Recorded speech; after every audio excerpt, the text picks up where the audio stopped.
Hi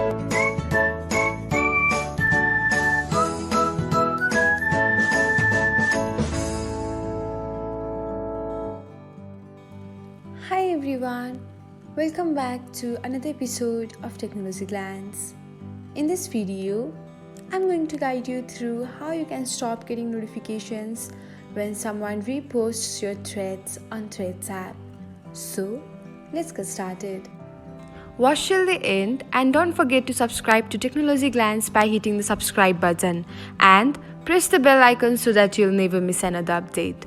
Without further ado, let's get started. First of all, open the Threads app on your device. Now tap on your profile icon. Next, select the hamburger menu.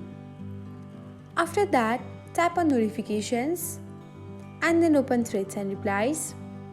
Now scroll until you can find repost section.